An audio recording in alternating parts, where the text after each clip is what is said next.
Welcome back everyone. In this lecture we will study the symmetries of given n-gon. Okay, so that will be actually called the dihedral groups. Okay, let us fix an n-gon. Okay, so one way to think about this n-gon, so you can take this roots of unity. So you fix first of all some n in n. So fix n in n and then consider the roots of unity of n.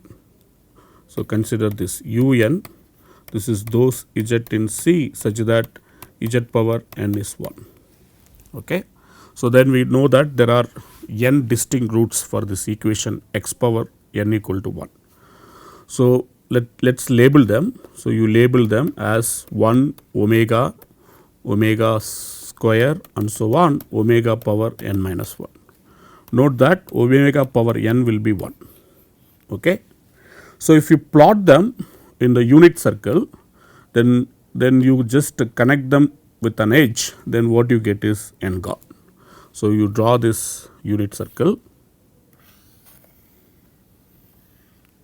Okay. So then let's say this 1 is here, and then so if you actually write it using this cos theta sin theta, so then this omega is going to be e power 2 pi I divided by n. Okay. So then this omega is going to be cos 2 pi by n plus I sin 2 pi by n. Okay. So if you use this xy coordinates, then this omega is nothing but cos 2 pi by n comma sin 2 pi by n.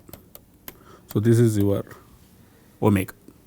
So then omega square and so on, you can easily calculate what it is. So basically omega power some r is going to be equal to e power 2 pi I r divided by n for all 0 less than or equal to r less than or equal to n minus 1.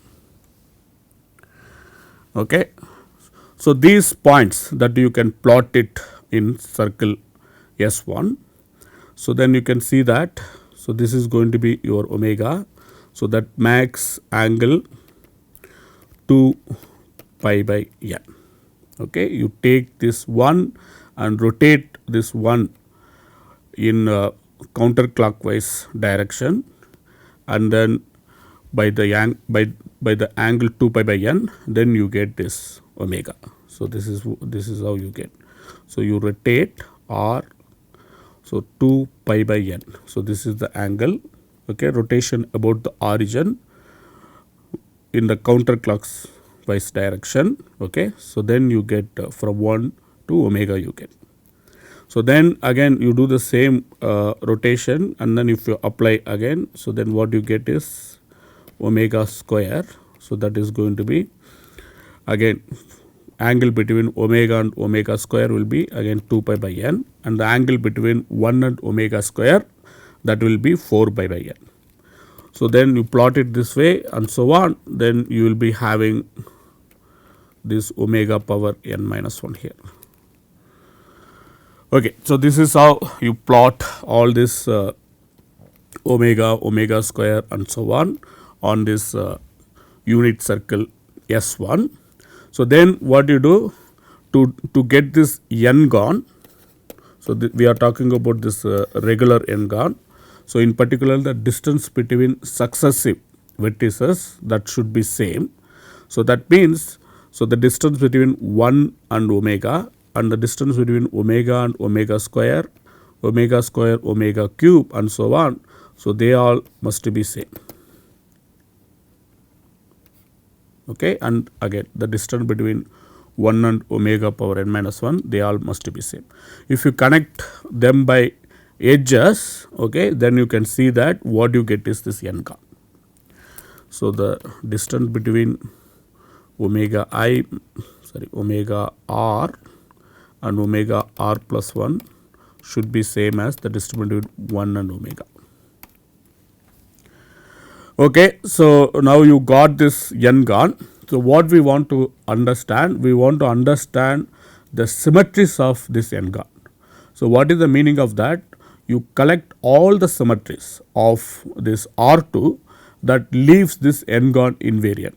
So that is the group that we are interested in understanding. So let us define this group G. Okay. So traditionally it is actually denoted by D2n or Dn. Okay. So most of the books actually uses both the notation. So let us actually stick with one of the notation. So let's say that our group is D2n. So what is this? This is those sigma from this isometries of R2 such that this sigma of this n-gon is invariant.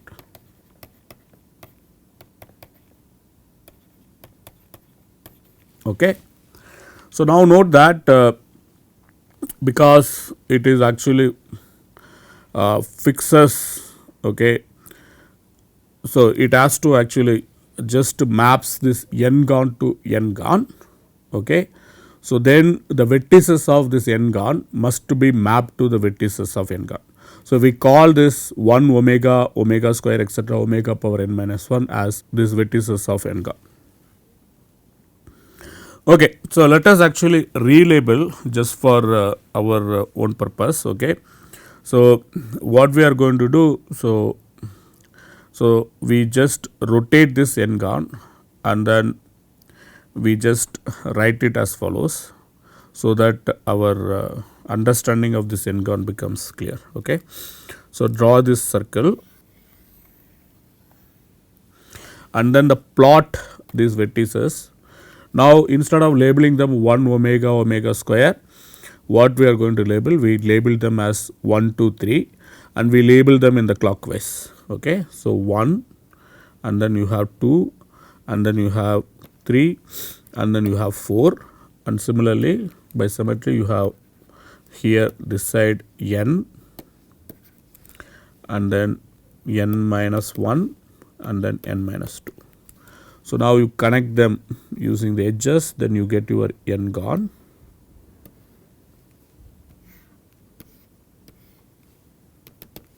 So this is your n-gon. So now we are interested in understanding all possible symmetries of this. Okay. So maybe so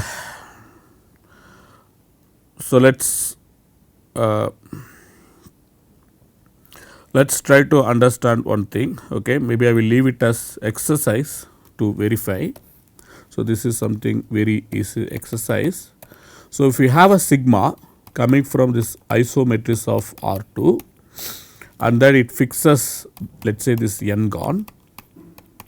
So then this sigma must map origin to origin.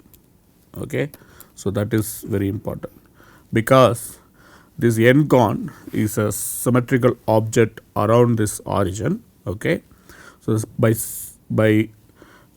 isometry we know that it is distance preserving map from R2 to R2, and we are demanding that leaves this n-gon to n-gon. Okay, so that means you can see that, okay, for example, if you take this number 1 in this circle S1, okay, so that the distance between 0 comma 1 and the distance between 0 comma the opposite of that minus 1, they must be same. Okay, if that is the case, then you can see that there are already very few possibilities. So what is the distance between 0 comma 1? That is 1. So you can draw a circle around this 1. Okay, and then you can draw a circle around this minus 1, circle of radius 1 around this minus 1. So then you can see that, so wherever they are intersecting, so that will be the only point that will be left invariant. So that should be left invariant. Okay, and you can see that that is exactly the origin. Okay, so this is something very easy to verify. If you have a isometry that leaves n-gon to n-gon, then that should map origin to origin.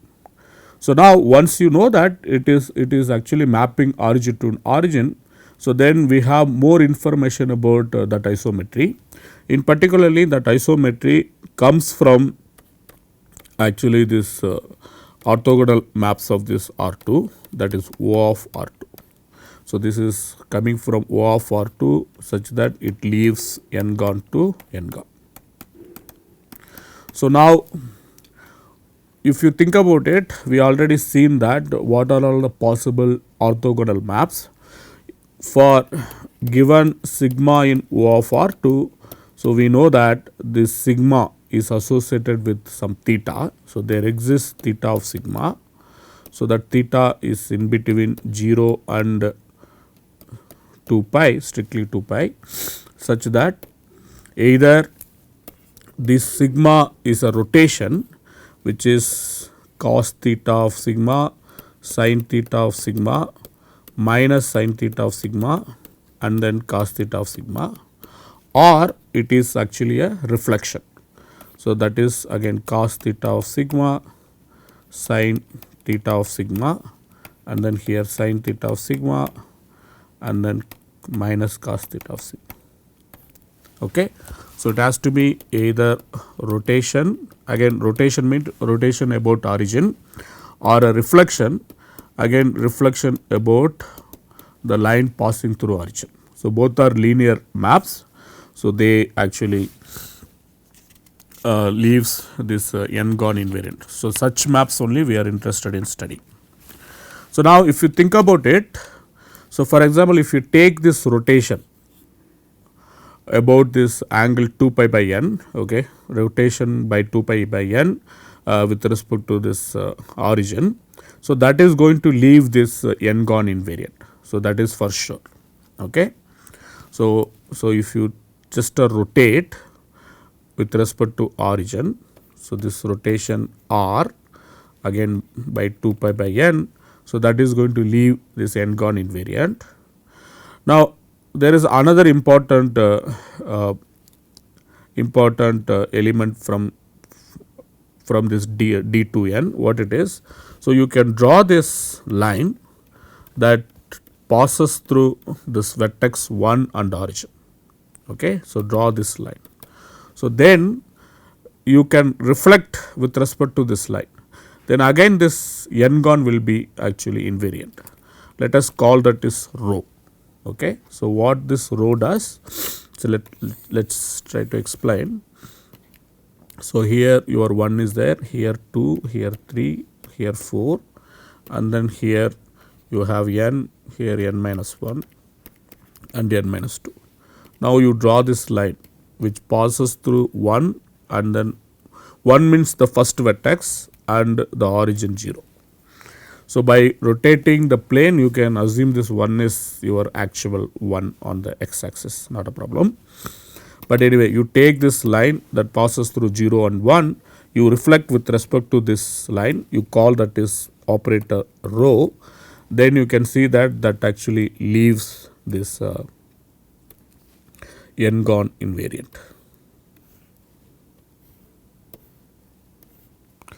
Okay. So, if you think about it, what it does, this rho. So, this rho takes this picture and then you can see that it maps to again another picture similar to that. So, you draw this circle. So, you have this 1. So, that 1 is actually mapped to itself. So, because it is a fixed point for that rho. So, then you can see that these other points are actually mapped to other points. So, this 2 is mapped to n. So, this 2 goes here, this n goes to here and then this 3 comes here, then n minus 1 comes here and 4 comes here and n minus 2 goes here and so on. So, this is what this rho does. Okay. And what the rotation does, rotation again it is easy to write down. So, maybe you can think about it what it is, but it is very clear that because sigma is an isometry and it maps n-gon to n-gon. So, that simply tells, so these are all the observation, immediate observations. Sigma must map the vertices of this n-gon to the same vertices itself. Okay, so it must map the vertices of n-gon to itself, and it must be a bijective map because it is a bijective map from R2 to R2. So now it means the action of the sigma is indeed uniquely determined by its action on the vertices. So this is the thing. So if you think about it, sigma is uniquely determined by its action on the vertices. So this is also true. So it is uniquely determined its action on the vertices. So for example, this R rotation 2 pi by n is given by, so you can identify this with, so it is just a permutation on the vertices 1 to n because it's bijectively maps 1 to n to 1 to n. Then if you think about it, what it does, this rotation on this vertices 1 to n, you can explicitly write down and then see. So this 1 should be mapped to 2, 2 should be mapped to 3 and so on. This n minus 1 should be mapped to n and 1 should be mapped to 1, n should be mapped to 1. And similarly this row is given as follows. It is exactly 1, 2, 3 etc.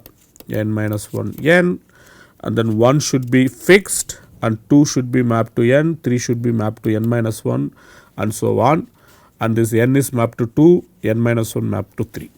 So this is the effect. Okay, this is what we have written here. N is mapped to, n is mapped to 2, 2 is mapped to n and so on. So now if you think about it, because sigma is an isometry that leaves this n-gon invariant, so it is uniquely determined by its action on the vertices. But if you think about it, because what you have is cycle, that is this n-gon is nothing but a cycle. So the vertices are mapped to vertices. So the adjacent edges also should be mapped to adjacent edges. Okay. So that is how it should map. There is no other option. So that means if you take this image of 1, so this sigma of 1, okay, then it is mapped to, let's say, some I. So then the sigma of 2, either it can be I plus 1 or I minus 1. So only those are all the two options. So it can be either I plus 1 or I minus 1, because sigma of 1 is I. So the only vertices that are adjacent to I is I minus 1 or I plus 1. So read this modulo n. Okay. So because when it is I is n, then I minus 1 will be just 1. Okay. N minus 1 you are getting identify with 1. Sorry, n plus 1 you identify with 1. I minus 1 will be n minus 1. For example, when I is n, then I minus 1 is n minus 1, but n plus 1 is 1. So this is how we are reading. Okay. So what is the important point? If I and j are adjacent in this n-gon, so then sigma of I and sigma of j, they must be, okay, they must be adjacent.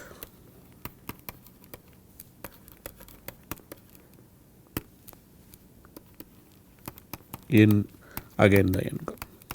Okay, you are now thinking it as a graph, and then you are saying that this graph has these vertices 1, 2, 3 etc. n minus 1 n, and then these edges are there. One is adjacent to 2 and one is adjacent to n and so on. So this is basically a cycle Cn, and you are saying that whenever two vertices I and j are adjacent in this graph, then the sigma of I and sigma of j must be adjacent in the same graph. Okay. So that puts lots of restriction. So if sigma of 1 is I, then the sigma of 2 either it can be I minus 1, I plus 1, that is all. But if you think about it, sigma is again uniquely determined by its action on the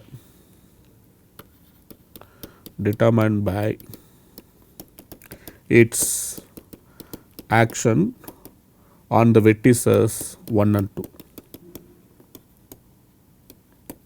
Okay. So, this is something very easy to see from the geometry, okay, in geometric interpretation. I will leave it to you to actually think about it. So, the sigma, now we know that it is determined uniquely by its action on the vertices, but we do not need to know all possible action. It is enough to know only that how it acts on 1 and 2, that is enough. The remaining things are fine. So, now you can already see that, okay, the possibilities are, so sigma of 1 has n choices because it can be any vertex from 1 to n, okay, and then if you take sigma of 2, so given sigma of 1, let us say it is I, then sigma of 2 has only 2 choices, either it is I minus 1 or I plus 1. So, it has only 2 choices.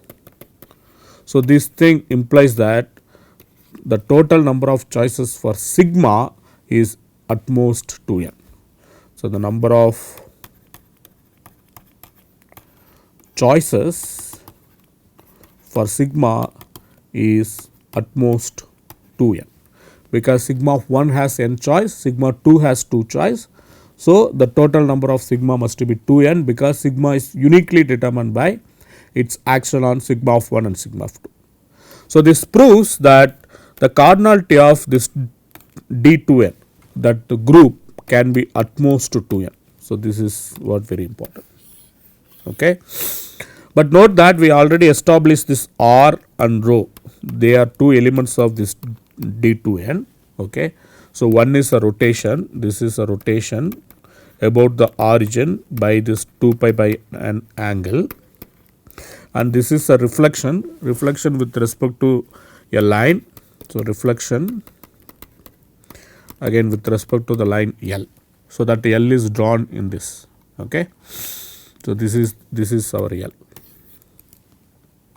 So, now using this observation you can see that this D2n is having at most 2n elements and R rho both are elements of D2n. So, now using this R and rho we are going to actually produce more and more elements. Okay. So, before that let us see, there is this one very important relation between R and rho. So, we claim that if you compose, okay, R with rho, okay, R rho, that should be same as rho R inverse. So, what does it mean? If you take the conjugate of R by rho, then that must be R inverse. So, there are many ways to check this. Okay, one can simply draw the diagram and then see what happens, and then one can also use this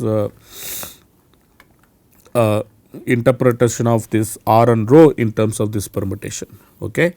So, I will leave it to you to check. Okay, here is the exercise. So, using this interpretation, check directly that R rho is same as rho R inverse. Okay. So, this is something you can directly check.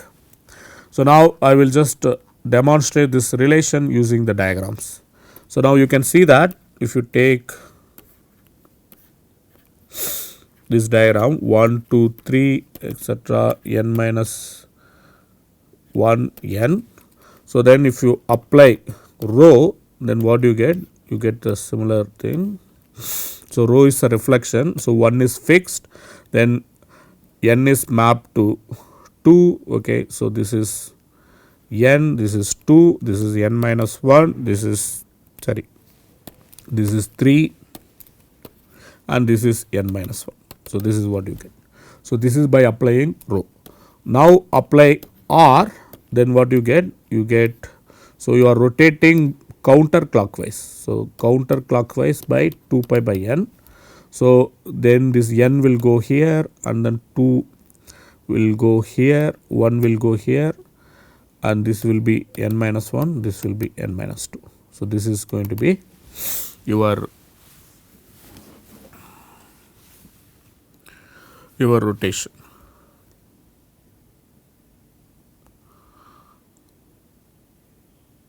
Yeah.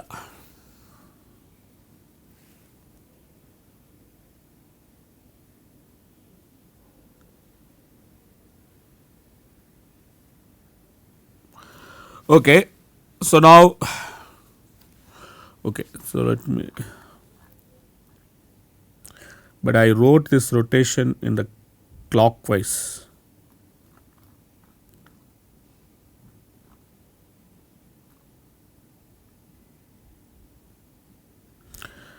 Yeah. Okay. Maybe we will take the rotation to be the clockwise rotation when we reinterpret. So there is no big difference because the clockwise rotation and counterclockwise rotation, they will be inverse to each other. Okay. So here, even though I have told you that this is rotation in the counterclockwise, maybe I will take it to be just let's rewrite this. This is the clockwise rotation because that is what I have written here in this. So if you take this, this is actually the clockwise rotation because 1 goes to 2, 2 goes to 3 and so on. Okay, because that is what. So 1 goes to 2, 2 goes to 3, 3 goes to 4. So that is a clockwise rotation. Okay, so my R is just this, let's say this clockwise rotation. So that is fine. So that is again inverse of the counterclockwise notation. So now you can see that. So then this is something I have to rearrange. So because this R is going to do this clockwise rotation. So this 1 will go here, 2 will come here, and 3 will come here, 4 will come here, and this will be here. Okay. So this is what you are getting it after applying rho and R. So now let us see what will happen if you apply rho R inverse. Okay. So let's start with this 1, 2, 3, etc. n minus 1 n.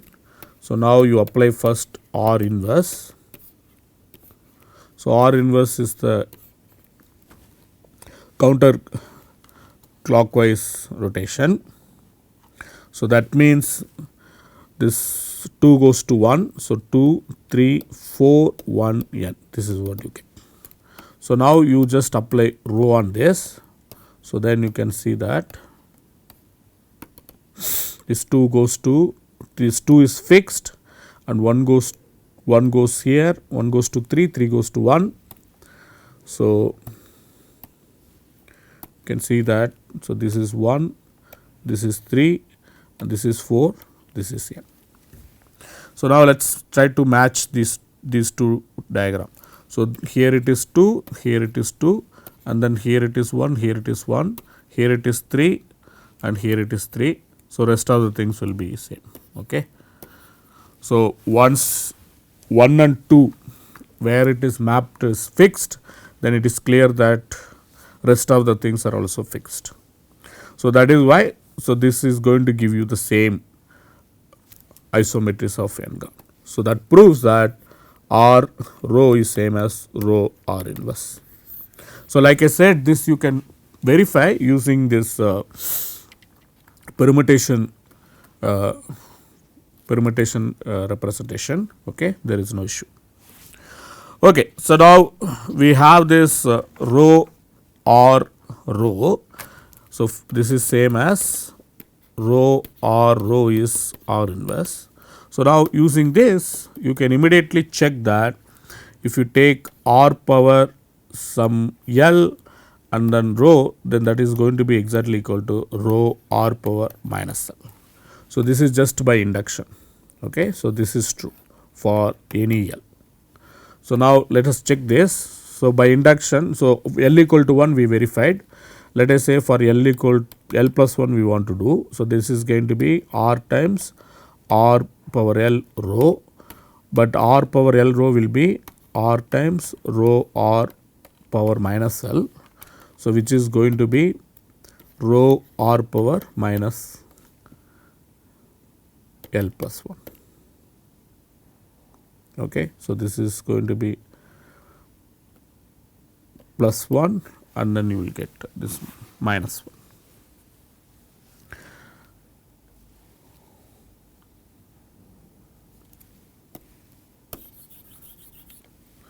So, this is R times rho R power minus L, then this R rho is rho R power minus 1 R power minus L, which is rho R power minus L plus 1.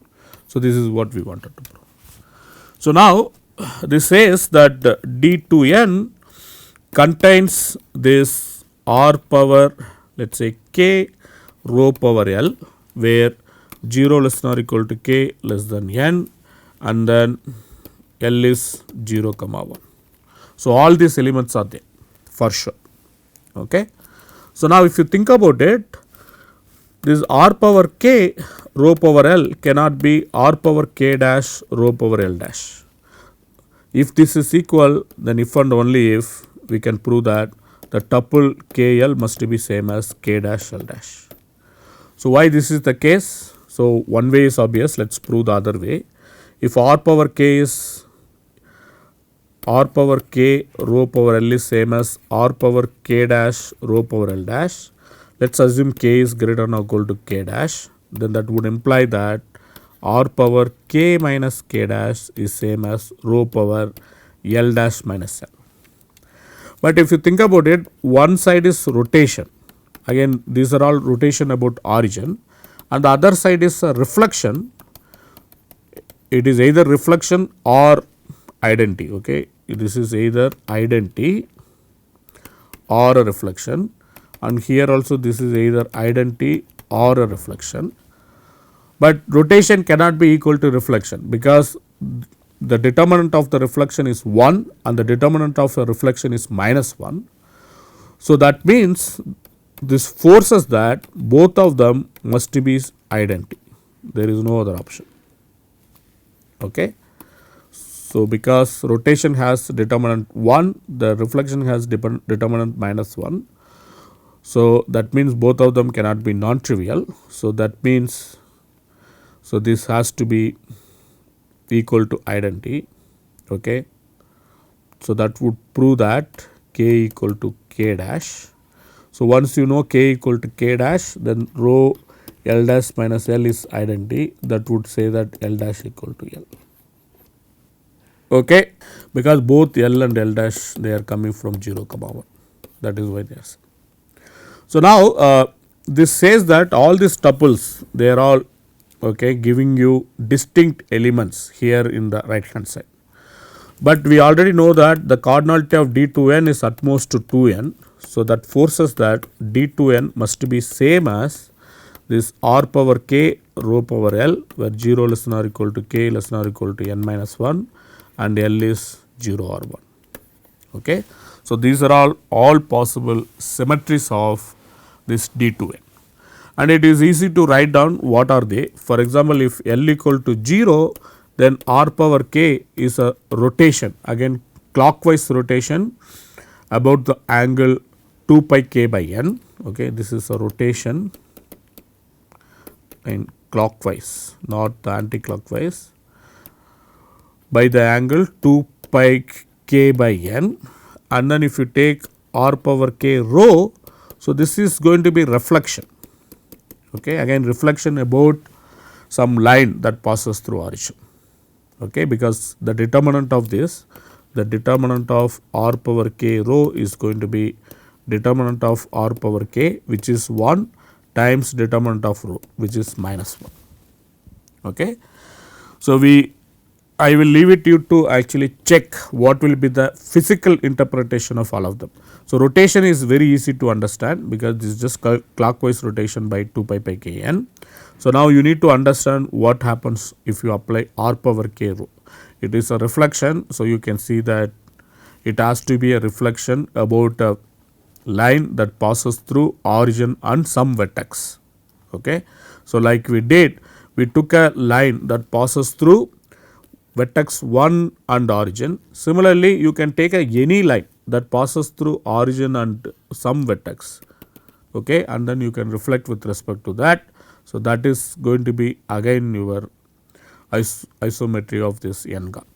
Okay. So, this is something you can directly check. I will leave it to you to check. So, this says that our dihedral group, it has exactly these 2 endpoints, okay, 2 n elements, and it is very explicitly given with this. Now, it is not hard to write down the product table. So, r power k rho power l times r power k dash rho power l dash. So, that will be exactly r power k plus k dash rho power l dash if l equal to 0, or otherwise it is going to be r power k minus k dash rho power l plus l dash if l equal to 1. So, this is just follows from the fact that r power k rho equal to rho r power minus k. Okay. So, use this to get that you have this very explicit product table. Okay. So, now this way actually we get all information about the dihedral group.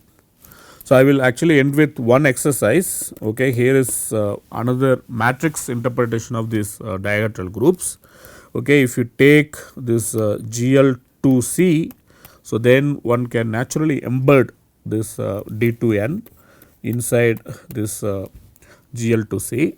How one can embed? You can prove that this D2N is nothing but the subgroup generated by these matrices 0 1 1 comma 0 and then this e power 2 pi by in 0 0 e power minus 2 pi by in. So, if you think about it, what these matrices corresponds to, so this corresponds to your reflection, okay, and reflection about this line x axis. So, this is a reflection about the line x axis, and this is a counterclockwise rotation. So, this is actually the rotation about 2 pi by n. So, this is counterclockwise rotation.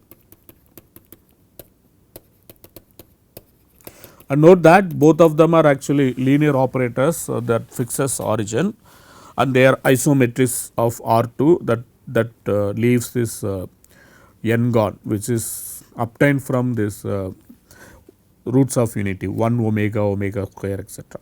Okay. Basically, we have rewritten the elements of this D2N in the matrix form, okay, and then we are simply saying that D2N is just generated by these two matrices. So, because we just saw that in other notation, so that has exactly 2n number of elements in this subgroup. Okay. So, it is basically what we proved earlier is what written in this exercise, okay, in terms of the matrix representation.